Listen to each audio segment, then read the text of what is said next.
이 시간 말씀을 받겠습니다. 이 복된 시간에 주시는 하나님의 말씀은 우리 구약성경 느헤미야 1장 4절부터 11절까지의 말씀입니다.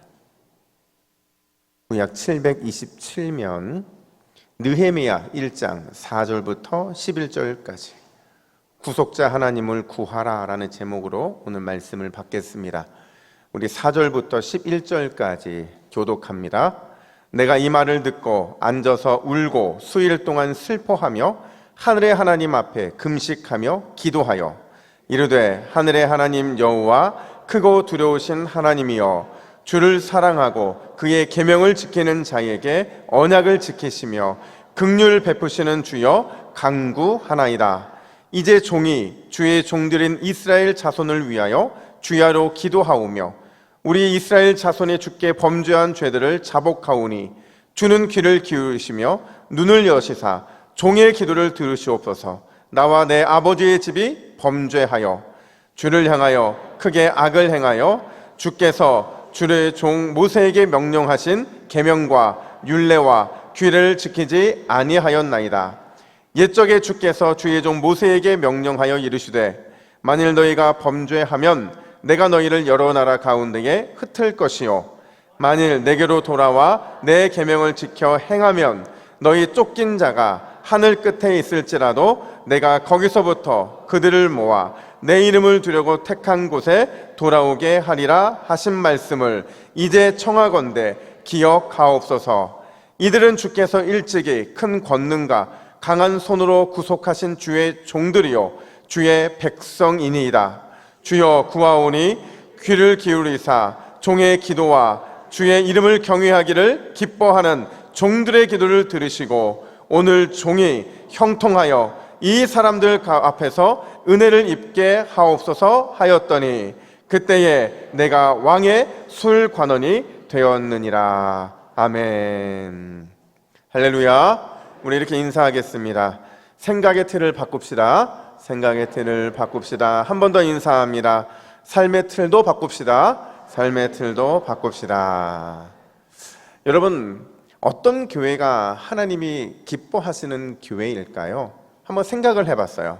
사랑이 넘치고 화목한 교회, 특별한 하나님의 능력이 나타나는 교회, 늘 평안한 교회, 주의 일에 힘쓸고 주의 마음을 시험케 해드리는 그렇게 충성하는 교회, 그런 교회가 하나님이 기뻐하시는 교회일까? 맞아요. 그런 교회가 하나님을 기쁘게 해드리는 교회가 맞습니다. 그런데요, 중요한 건 뭐냐면 이 세상에 그런 교회가 있다 없다? 예, 없다는 겁니다. 늘 사랑에 넘치고 늘 화목하고 늘 하나님의 능력만 나타나고 늘 평화롭고 늘 주의 일에만 집중해서 충성하는 그런 칭찬만 받는 교회가 이 땅 가운데 없다는 거예요. 단지 하나님이 기뻐하시는 그런 교회를 기대하고 소망하고 꿈꾸며 그런 교회로 만들어가는 교회만 있을 뿐이지 완벽한 교회는 없다는 거예요. 여러분, 그런 의미에서 하나님이 진짜 기뻐하시는 교회는 어떤 교회냐?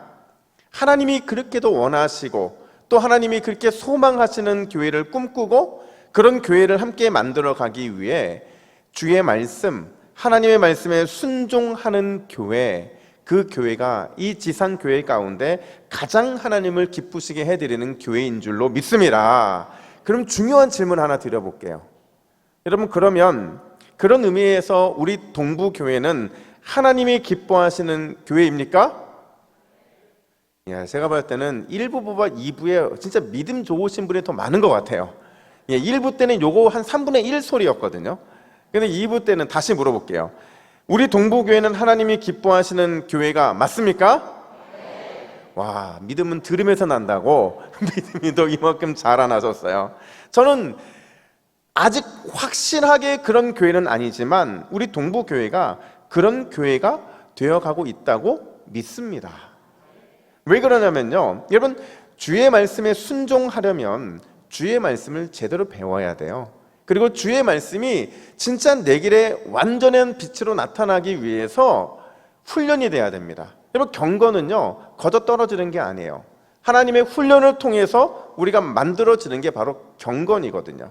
그런 의미에서 여러분, 저도 목회자로서 평생 꿈꾸는 꿈이 있어요. 뭐 거대한 꿈은 아니고요. 제가 저번에 한 말씀을 드렸지만 어떤 꿈이냐, 우리 동부교회가 창세기부터 요한계시록까지 말씀을 제대로 배우는 교회가 됐으면 좋겠다. 저는 이런 목회적 꿈이 있어요. 그래서 제가 은퇴할 때 야, 목사님 우리 교회 이렇게 부흥시키셨어요. 우리 교회 이런 교회가 됐어요. 이런 거 저는 바라지 않고요. 어떤 칭찬을 바라냐면, 목사님 때문에 창세기부터 요한계시록까지 한눈에 딱 펼쳐집니다. 안 소망하세요? 저는 그런 칭찬을 받고 싶어요. 그러면 목회자로서 제가 굉장히 떳떳할 것 같다, 하나님 앞에서 정말 감사할 것 같다라는 생각이 들더라고요. 여러분, 그래서 제가 이런 부임하고 나서 계속 성경 각권을 가지고 함께 새벽마다 또 주일마다 말씀을 나누는데, 제가 부임하자마자 가장 먼저 펼쳤던 새벽 예배 본문이 뭔지 아세요? 시로 시작돼요. 예, 시편입니다. 시편 1권을 끝냈어요. 시편 끝냈으니까 신약으로 넘어와서 뭐 한 줄 아세요? 누가복음 했습니다. 누가복음 끝나고 났으니까 다시 또 구약으로 넘어가서 뭐 한 줄 아세요? 사사기 했어요. 사사기 끝나자마자 또 신약으로 넘어서 뭐 한 줄 아세요? 요한일서와 사도행전 나오셔야 알죠. 안 나오시니까 뭘 하는지 모르시는 거죠. 그리고 나서 다시 또 구약으로 가서 한 6개월 정도 뭐 했느냐? 출애굽기를 했습니다. 그리고 최근에 뭐 해요? 고린도 전설을 하고 있습니다. 근데 새벽에만 그런 게 아니라 주일에도요, 이 시리즈를 했거든요. 룻기를 가장 먼저 했고요. 그 다음에 빌레몬서를 했고요. 또 뭐 했을까요? 요나서를 했습니다. 이렇게만 놓고 보면 성경 66권 중에서 우리가 벌써 몇 권을 끝낸 줄 아세요? 예, 9권 이상을 끝냈어요. 그러니까 시편이 1권만 끝냈으니까 나머지를 하면 딱 10권이 되는데 9권 이상을 했다고요. 여러분, 우리 교회가 주의 말씀을 제대로 배우고 또 제대로 주의 말씀에 순종하면 하나님이 기뻐하시는 교회 반드시 될 수밖에 없는 줄로 믿습니다. 그래서 이번 주에 고민을 많이 했어요. 어떤 고민을 많이 했냐면, 다시 내년을 준비하려면 뭔가 새로운 말씀으로 우리가 이 구슬로 이렇게 목걸이를 만드는 것처럼 내년을 맞이하기 위해서 그런 걸 만들어야 되는데 어떤 본문으로 말씀을 전할까 고민을 하다가 제가 선택한 게 뭐냐면 느헤미야였어요. 느헤미야서를 선택을 했다는 거죠. 근데 딱 말씀을 펼치는 순간 놀랐어요. 왜 놀란 줄 아세요? 느헤미야 1장 1절부터 4절을 작년 10월 24일에 미리 이미 했더라고요. 그래서 제가 말씀을 묵상하는데, 이게 거기서 끝나면 되는 게 아니었구나. 이 느헤미야 1장 1절부터 4절은요, 오늘 하는 본문까지 이어져야 그 의미가 완벽하게 맞아떨어지는데 내가 이걸 왜 안 했을까, 이런 생각이 드는 거예요. 자, 보세요.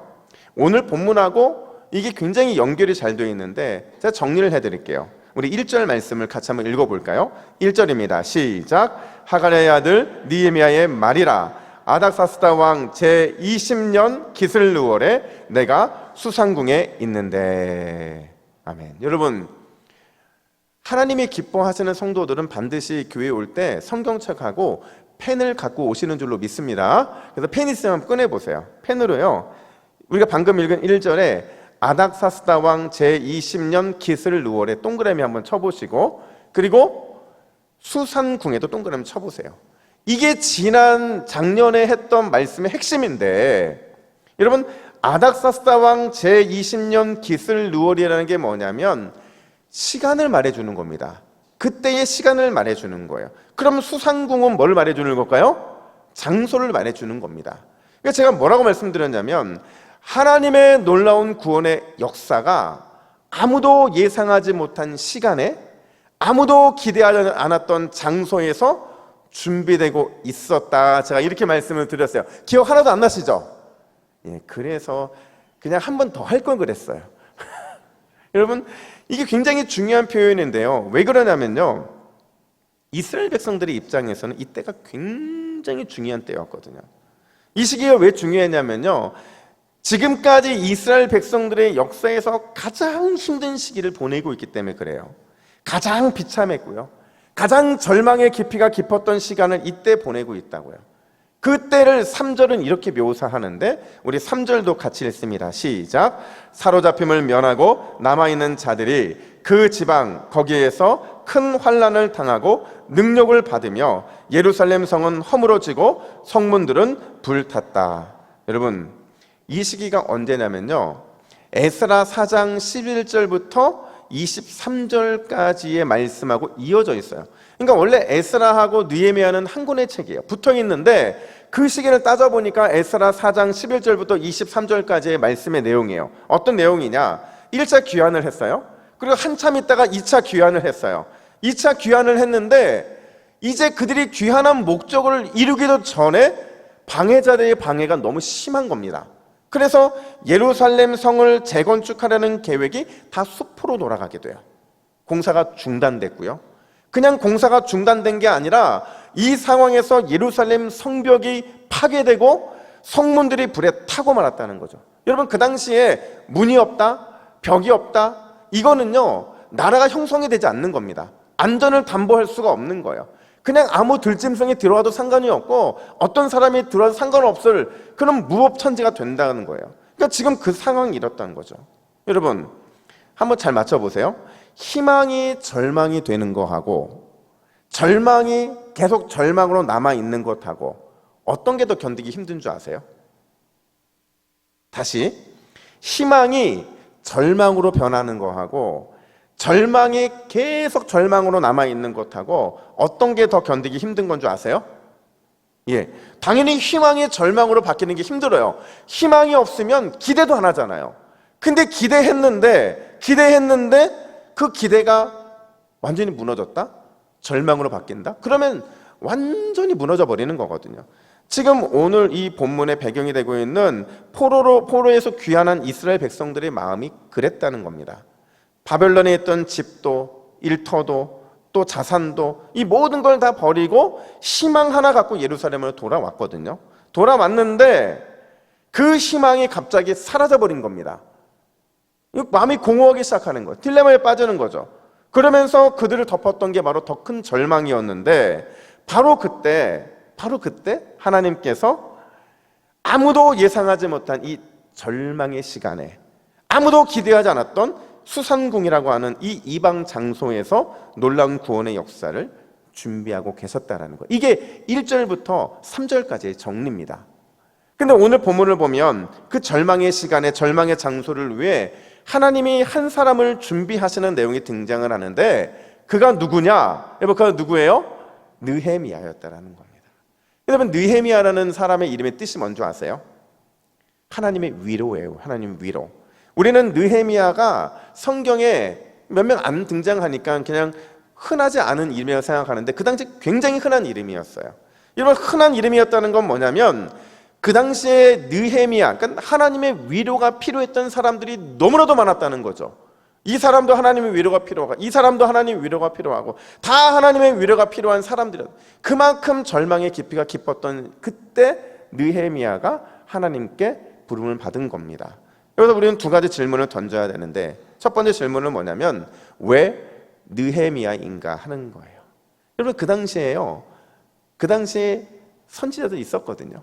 말라기 선지자도 그 당시 선지자였고요. 하나님이 사용하신 선지자들 많았는데 왜 느헤미야라는 사람이 쓰임을 받았느냐는 거예요. 두 번째는 느헤미야가 이렇게 하나님께 선택받아 쓰임을 받을 때 무엇을 행했는가 하는 것이 두 번째 질문입니다. 먼저 왜 느헤미야인가를 살펴보면요, 4절 말씀은 느헤미야가 역사에 처음 등장하는 그의 모습을 이렇게 표현해 줍니다. 우리 4절 말씀 같이 있습니다. 시작. 내가 이 말을 듣고 앉아서 울고 수일 동안 슬퍼하며 하늘의 하나님 앞에 금식하며 기도하여. 아멘. 여러분, 느헤미야의 행동과 태도를 보세요. 울었대요. 근데 그냥 운 게 아니라 몇 날 며칠 동안 가슴을 치며 울었대요. 심지어 식음을 전폐하고 금식하며 기도했다 이렇게 말하거든요. 왜요? 무엇 때문에 그렇게 이렇게 기도한 겁니까? 앞선 3절에서 예루살렘이 큰 수모를 당했고 고난을 당했고 심지어 성벽이 무너지고 성문들이 다 불탔다는 소식을 들었기 때문에 그가 이런 행동을 했다는 거예요. 근데 여러분, 우리는요 느헤미야를 너무 거룩하게 생각하고 대단한 사람으로 생각하다 보니까 그의 눈물, 그의 금식, 그의 기도를 너무 당연한 것으로 여긴다라는 거예요. 근데 절대 그렇지 않다는 거죠.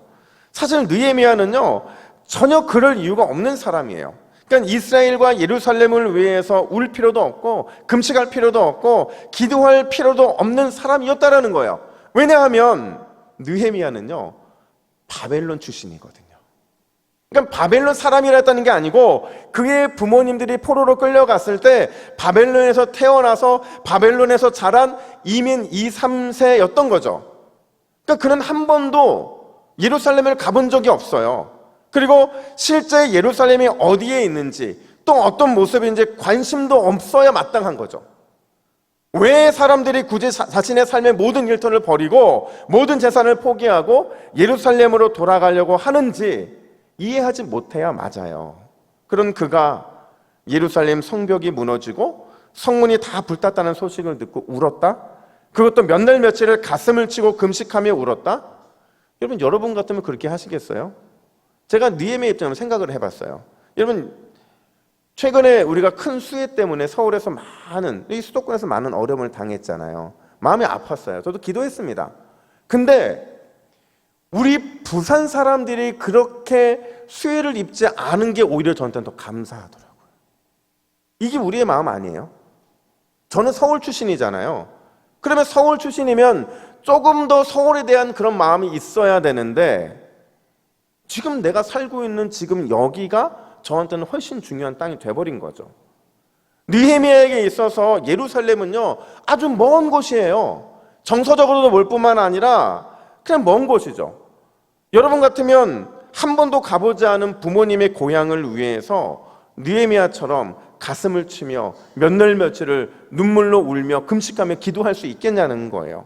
심지어 이 몇 날 며칠을 금식하면서 운다는 게 이게 되게 어려운 거거든요. 한번 생각해 보세요. 제가요, 이 말씀을 준비하다가 그런 생각이 든 거예요. 아, 내가 울면 얼마나 울 수 있을까? 그냥 생각을 해봤거든요. 근데 제가 지금까지 많이 울어본 걸 생각해 보니까 2시간?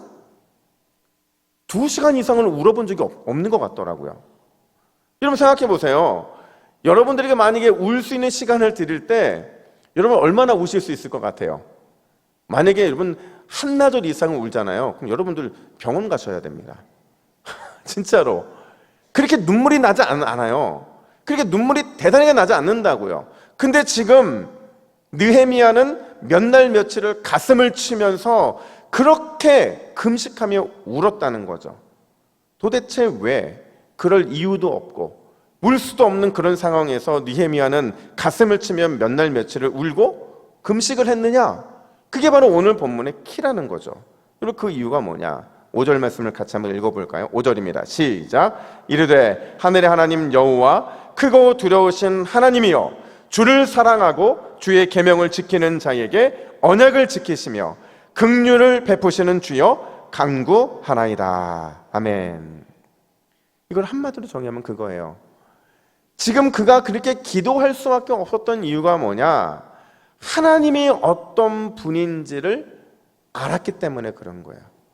여러분, 하나님이 어떤 분이냐고 지금 느헤미야가 말하고 있냐면 첫 번째는 하늘의 하나님이래요. 두 번째는 언약을 지키시고 긍휼을 베푸시는 하나님이라 이렇게 말하고 있어요. 여러분, 하늘의 하나님이라는 거는요, 초월적이고 권능의 하나님을 말해주는 겁니다. 그러니까 위대하신 그 하나님, 그러니까 우리가 알고 있는 그 하나님을 말하는 거예요. 그러면 언약을 지키시고 긍휼을 베푸시는 하나님은 어떤 하나님이냐? 나를 찾아와 주시고 그 수많은 사람들 중에 나를 찾아와 주시고 나를 만나 주시고 약속해 주시고 끊임없이 그 약속을 이루어 가시는 나의 하나님, 나의 하나님 아버지, 그 하나님에 대한 고백인 겁니다. 그러니까 이걸 정의하면 그런 거예요. 지금 느헤미야는요, 객관적인 하나님이 어떤 분인지도 알았어요. 근데 객관적인 하나님만 안 게 아니라 그가 직접 하나님을 인격적으로 만나고 경험을 한 겁니다. 아, 하나님이 이런 하나님이구나, 이런 하나님이 나를 만나 주셨구나라는, 그러니까 온전하게 하나님을 만난 그게 그 안에 있었던 거예요. 여러분, 우리가 하나님을 제대로 알고 하나님을 제대로 경험하면 그래서 하나님의 마음이 내 안에서 느껴지고 내 안에 임하게 되면 우리의 눈에서도 눈물 마른 날 없을 줄로 믿습니다. 이걸 뒤집어 보세요. 여러분, 왜 여러분들이 울지 않는 줄 아세요? 그냥 우리가 피상적으로 삶에서 우는 거 말고요, 누가 나를 속상하게 하고 나를 힘들게 해서 우는 거 말고 그냥 하나님의 마음이 내 안에 확 들어와서 내가 그 하나님의 마음 때문에 내 안에 눈물이 탁 터지는 것, 그런 눈물이 우리 안에 왜 없는 줄 아세요? 왜 없냐면 하나님을 제대로 몰라서 그런 거예요. 하나님을 제대로 경험하지 않았기 때문에, 그래서 하나님의 그 눈물이 내 안에 임하지 않는 겁니다. 여러분 생각해 보세요. 이 땅을 향한 하나님의 마음이 내 안에 느껴지고 우리 교회와 또 내 가정과 또 나를 향한 그 하나님의 마음이 느껴지는데, 그런 느껴짐 속에 어떻게 우리가 눈물이 흐르지 않을 수 있겠냐는 거죠. 우리를 향해 끊임없이 인내하시고 참으시고 기다리시고 용서하시고 사랑과 은혜로 늘 함께 하시는 그 하나님의 사랑이 내 안에 느껴지는데 어떻게 눈물이 나지 않는다라고, 그게 어떻게 당연한 것처럼 우리는 생각하며 살아갈 수 있냐는 거죠. 여러분, 결국 왜 하나님이 느헤미야를 선택하셨는가? 하나님은 알았기 때문에.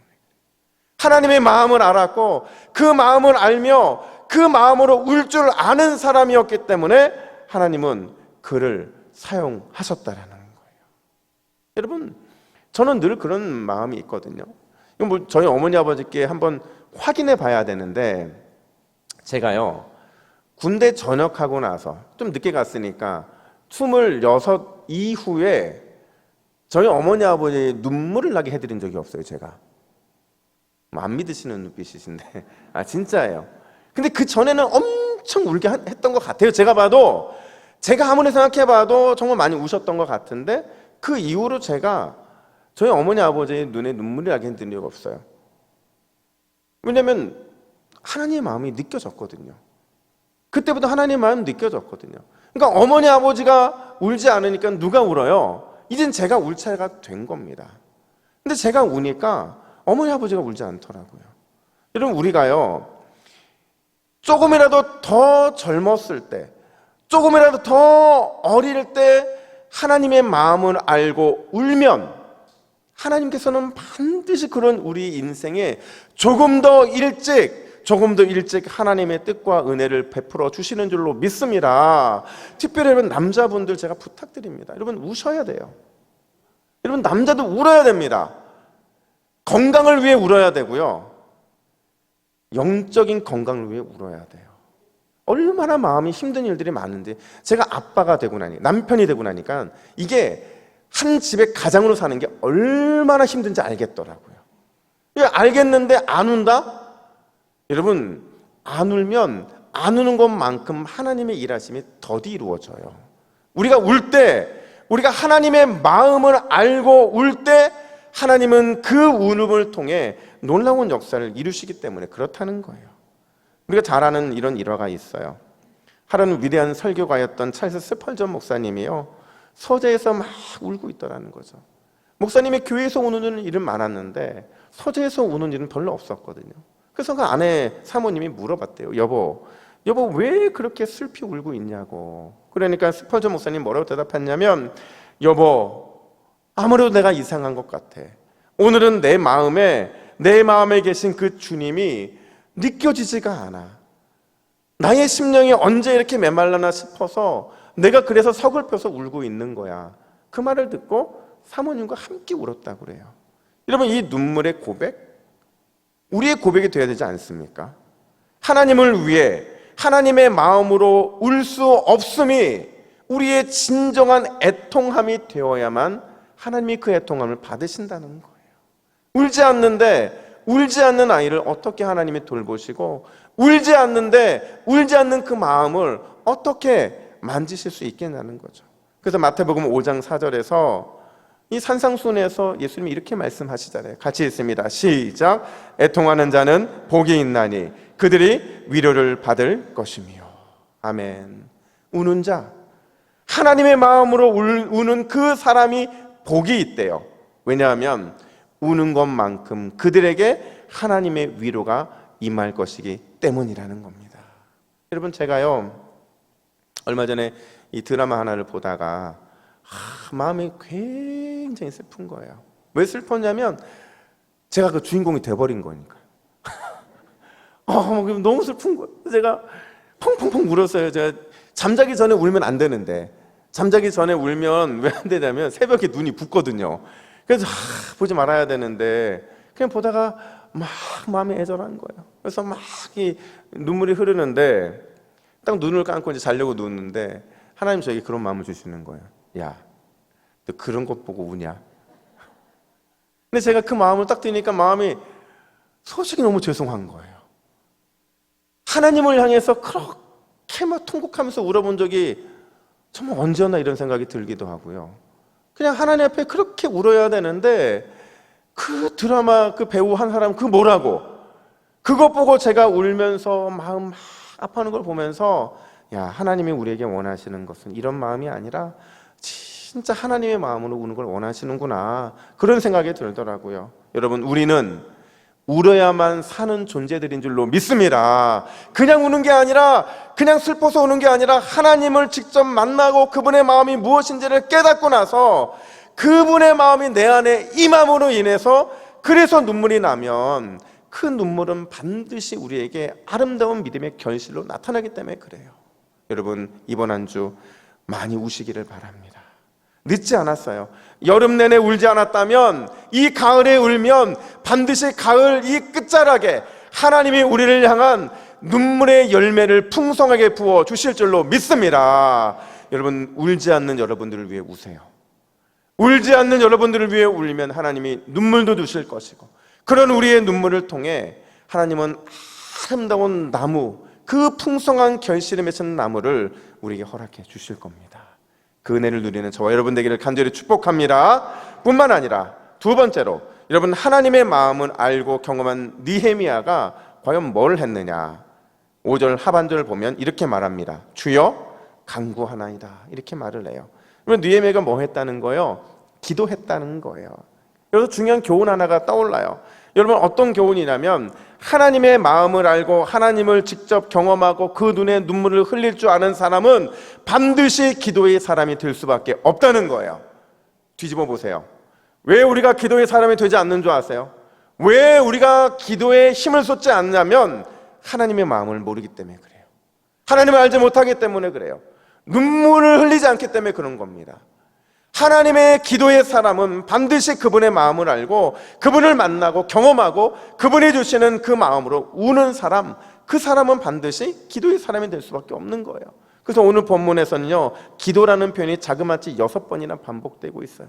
근데 중요한 건 뭐냐면 지금 느헤미야가 하고 있는 기도가요, 그런 일상적인 기도가 아니라는 겁니다. 그럼 어떤 기도냐?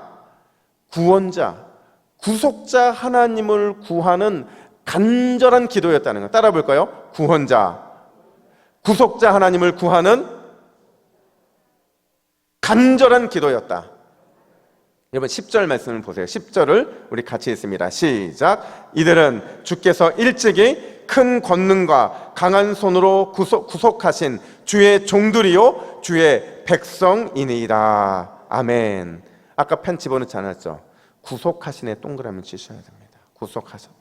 여러분, 구속했다는 게 뭐냐면 값을 대신 지불하고 살렸다는 거예요. 하나님의 큰 권능과 강한 손으로 구원의 역사를 직접 보여주셨다라는 거예요. 왜요? 그 구원의 역사는 단순히 단 한 번 일어나는 역사가 아니라 날마다 우리의 삶에 반복되고 또 반복돼야 되기 때문에 그렇다는 거죠. 여러분, 엄밀히 말하면요, 우리 하나님의 큰 권능과 하나님의 강한 손의 구원의 역사는 하나님의 구속받은 백성이 매일 누려야 할 특권이라는 거예요. 다시요. 하나님의 큰 권능과 강한 손의 구원의 역사는 하나님의 구속받은 백성이 매일같이 누려야 될 특권이 돼야 되는 줄로 믿습니다. 그래서 여러분, 구약과 신약을 우리는 이렇게 이해하잖아요. 구약이 뭐예요? 구속자, 구원자를 기다리는 이야기가 바로 구약이고, 그럼 신약은 뭐예요? 오신 구원자, 구속자, 또 다시 오실 구원자, 구속자를 기다리는 이야기가 바로 신약이라는 거죠. 그러니까 성경에 있는 모든 인물들은요, 신실하게 하나님의 구원과 구속을 기다리는 사람들이었다라는 거예요. 그러니까 지금도 저희는요, 하나님의 구원이 필요한 자들이에요. 하나님의 구속함이 필요한 자들이라고요. 근데 놀라운 건 뭐냐면요, 그 당시 정작 가장 절망의 기풍에 빠져 있고 가장 큰 위기 가운데 임했던 그 이스라엘 백성들, 매일 누려야 할 그 특권을 누리지 못하고 있더라는 거죠. 당시 아무도 구원자를 구하거나 구속자를 간절히 구하는 기도를 하지 않았다는 거예요. 여러분, 그 당시 이스라엘 백성들 딱 둘로 나눠보세요. 포로 자유민들이 있을 것이고 포로 귀환민들이 있을 겁니다. 이 포로 자유민들은요, 바벨론 포로로 끌려가서 여전히 페르시아에 살고 있는 사람들이거든요. 근데 그들의 입장에서는 배부르고 등 따시니까 결국에는 기도할 마음이 없는 겁니다.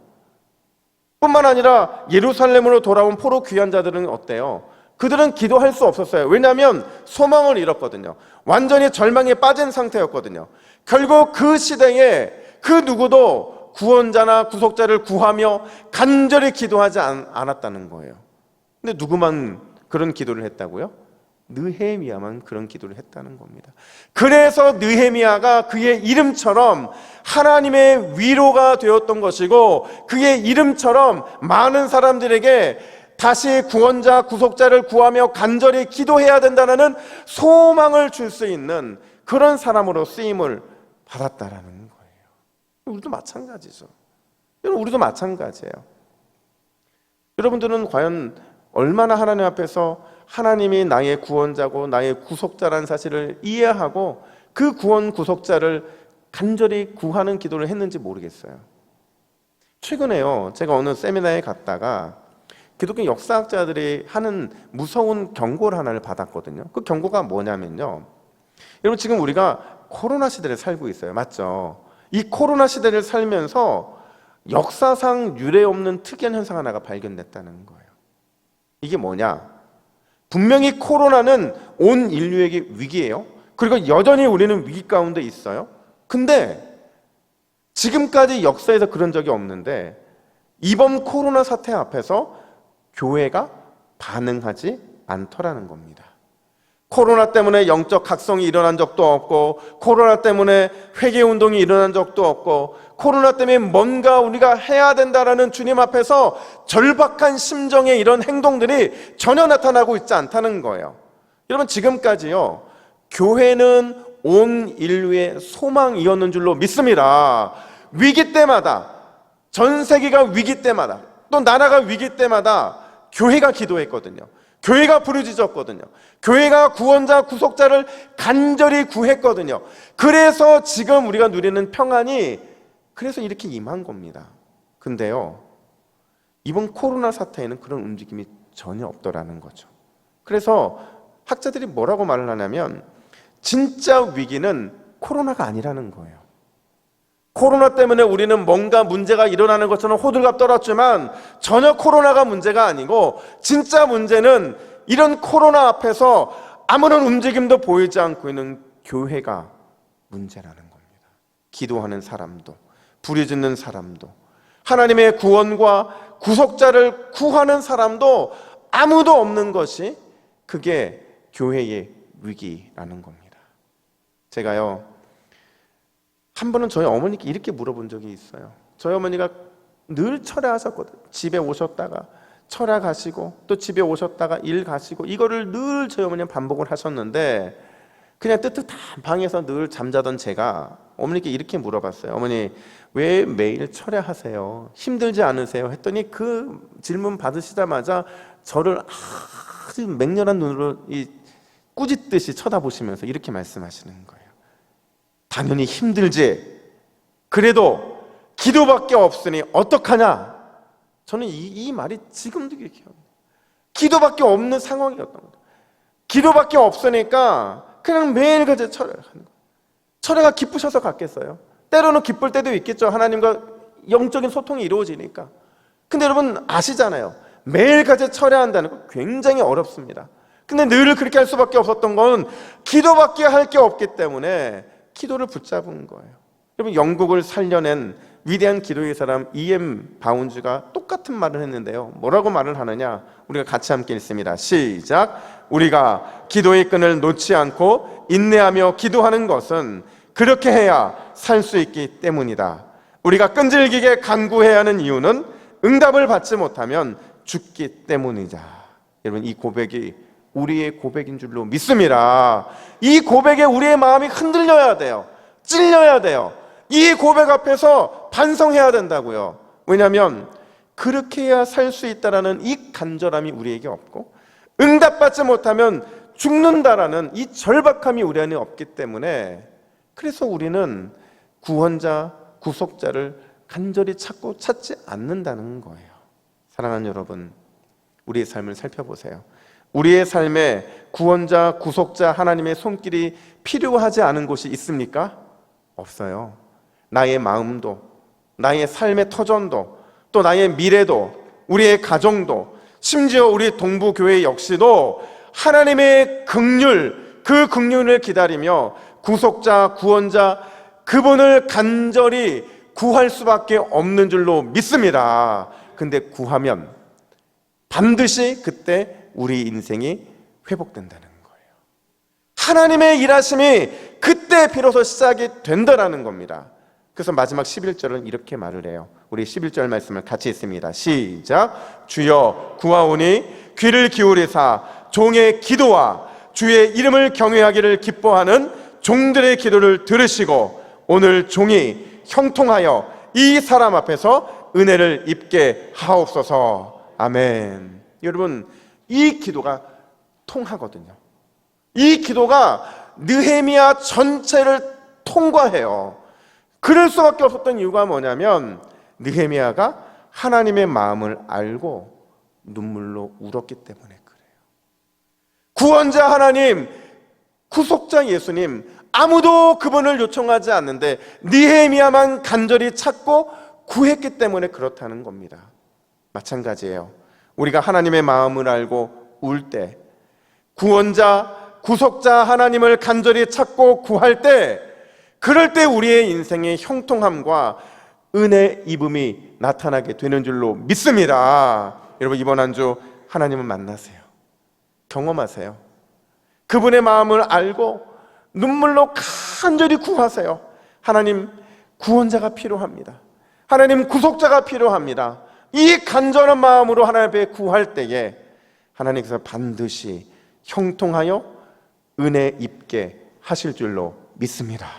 그 은혜를 누리는 저와 여러분 되기를 예수님의 이름으로 축복합니다. 아멘. 기도하겠습니다. 하나님 아버지, 우리의 눈물이 말라가고 있음을 주여 불쌍히 여겨 주시옵소서. 슬픔 가운데도 울지 않고 고난 가운데서도 눈물로 부르짖지 않고 있음을 불쌍히 여겨 주셔서 아버지 하나님의 마음을 깨달아 그 마음으로 울며 기도할 수 있도록 인도하여 주시옵소서. 날마다 눈물로 간절히 우리의 구원자를 구하게 하여 주시고 우리의 구속자를 간절히 찾고 구하기를 원합니다. 구할 때 살 수 있고 구할 때 은혜가 임하는 줄로 믿사오니 이번 한 주 느헤미야의 구원자, 느헤미야의 구속자를 구하는 기도가 우리의 기도가 될 수 있도록 인도하여 주시옵소서. 그리하여 우리의 삶이 형통하며 하나님 앞에 은혜 입을 수 있는 은혜의 태도가 놓일 수 있도록 인도하여 주시옵소서. 이 모든 말씀 우리를 살리시고 우리를 구원하시는 예수 그리스도의 이름으로 기도하옵나이다. 아멘.